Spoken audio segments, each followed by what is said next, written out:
रहेगा। केवल मना कष्टान इंद्रियाणि प्रकृति स्थान कर्षति, इसी आकर्षण को रोक ले, इसकी व्यथा को सह जाए, वही आत्मस्वरूप के बोध को प्राप्त हो जाता है, वही भगवत प्रेम को प्राप्त हो जाता है। तो मन का स्वभाव विषयों की तरफ अधोगामी है।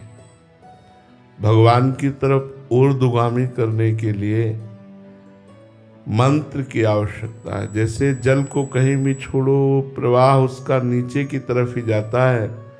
अगर जल को ऊपर चढ़ाना है तो यंत्र की आवश्यकता है। ऐसे ही प्रकृति के भोगों की तरफ मन का स्वभाव बन गया है। बड़ा हर्षित होता है भोग भोगने की इच्छा में, भोग भोगने की कामना में, लेकिन प्रभु की तरफ चलने में शुष्क सा हो जाता है। जबकि प्रभु रसो वैसा है, रस स्वरूप है, रसघन मोहन मूर्तिम है। हयाम लब्धा आनंदी भवत, इस रस को प्राप्त करके सदा सदा के लिए आनंद में डूब जाता है। पर वो इतना विषयी हो चुका है कि प्रभु की तरफ चलने के लिए तैयार भी नहीं होता। तैयार होने पर भी एक कपट रखता है, अंदर से अवसर मिलने पर भोगों की तरफ ही भागता है। इसलिए बड़ा कठिन है भगवत प्राप्ति होना। भगवत प्राप्ति कठिन नहीं है, लेकिन मन को विषयों से हटाकर परमात्मा में लगाने के प्रयास में जो व्यथा उत्पन्न होती है, जो जलन उत्पन्न होती है, मन घसीट रहा विषयों की तरफ और हम उसे प्रभु में लगाना चाहते हैं, उस व्यथा को सह नहीं पाते। इसलिए भगवत प्राप्ति कठिन है। यम ही न व्यथयन्त्येते पुरुषम पुरुषर्षभ सम दुखा सुखाधीरम सोम्र तत्वाय कल्पते। जो उस मन के द्वारा दी हुई व्यथा से व्यथित नहीं होते, सुख दुख में समान भाव रखते हैं, वही परमात्मा को प्राप्त होते हैं, अमृत पद को प्राप्त होते हैं।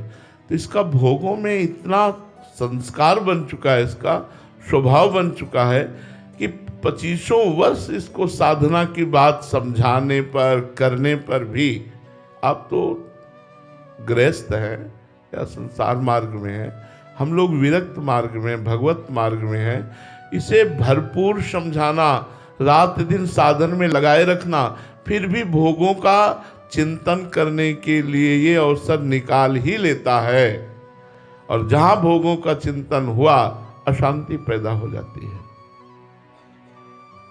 कोई भी भोग बिना चिंतन के नहीं होता, पहले चिंतन होता है। ध्यायतो विषयान पुंसान संगास्तेषुपजायते, संगात संजायते कामा। पहले विषय का चिंतन होता है, फिर विषय के संग करने की आसक्ति पैदा होती है, वहीं से हमारा पतन शुरू हो जाता है। काम की पूर्ति में लोभ, अपूर्ति में क्रोध, दोनों से सम्मूढ़ता, स्मृति भ्रम, बुद्धि का नाश। कामा संजायते क्रोधा, क्रोधा स्मृति विभ्रमा, स्मृति भ्रंशात बुद्धिनाशो, बुद्धिनाशात प्रणश्यति।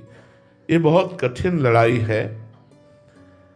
इसको सत्संग के द्वारा, संत महापुरुषों के चरण रज के द्वारा, उनकी वाणी, गुरुवाणी का आधार लेकर जब हम चलते हैं और कुसंग से बचते हैं, जैसे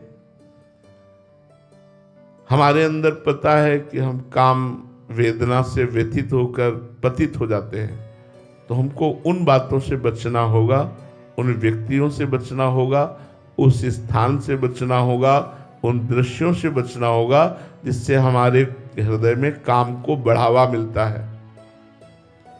अगर हम कुसंग से बच गए और सत्संग करते रहे और नाम जप करते रहे, तो हृदय में शांति मिल जाएगी। हमारा मन हमको उल्टा सिखाता है,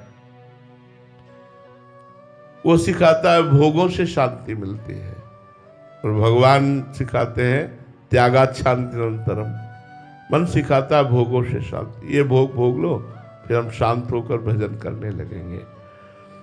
जैसे कोई बिच्छू के डंक से डरकर सांप के बिल में हाथ डाल दे, ऐसा हमको फंसाता है मन। थोड़ी सी व्यथा को न सहने के कारण हम उस व्यथा को बढ़ाने के लिए भोगों में कूद पड़ते हैं, और जैसे जैसे भोग भोगते हैं वैसे वैसे गंदे संस्कार बनते जाते हैं। फिर हम हारते जाते हैं और हम मन को रोकने में असमर्थ होकर ये स्वीकार कर लेते हैं कि अब हमारा जीवन भोगों में ही रहकर कटेगा, अब हम भोग त्यागी होकर भगवान का भजन नहीं कर पाएंगे। ऐसा अनुभव होते ही भगवान के मार्ग से हम भ्रष्ट हो जाते हैं। इसलिए है बहुत कठिन पर असंभव नहीं है। यदि हम सत्संग सुने, कुसंग का त्याग करें और खूब नाम जप करें, पर सहना पड़ेगा।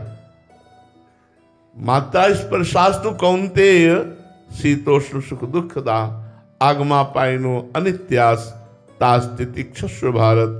भगवान ने सहन करने की आज्ञा दी है, पर सहन कोई धीर पुरुष ही कर सकता है। बाहरी मार सही जा सकती, लेकिन मन की मार नहीं सही जाती। वो हर समय व्यथा पैदा करता रहता है।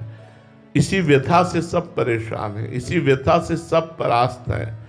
ये मन भोगाकर्षण से इतना मलिन हो चुका है कि कैसे तुम्हें बताए।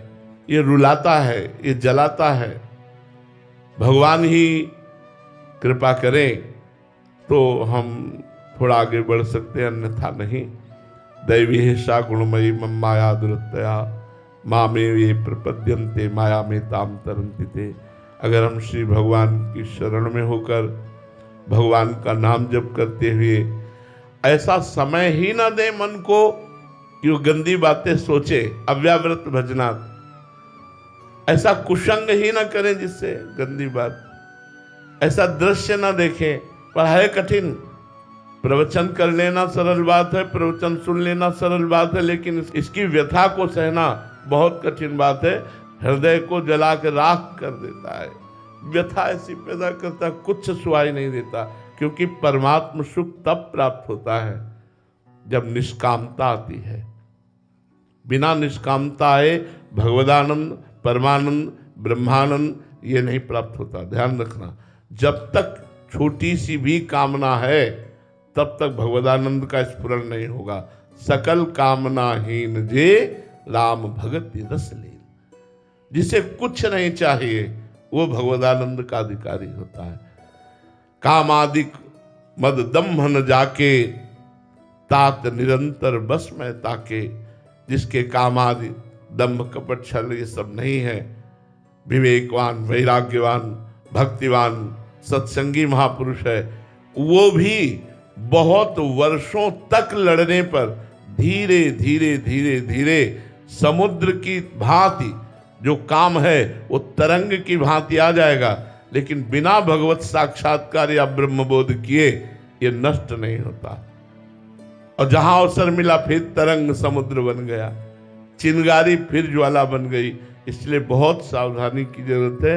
ये बहुत बड़ा सूक्ष्म विषय है। ये काम रूपी शत्रु बड़े बड़े योद्धाओं को, परमार्थ के योद्धाओं को परास्त करने की चेष्टा करता है। इसलिए सबसे बड़ा योद्धा जो हमें बचा सकता है वह नाम।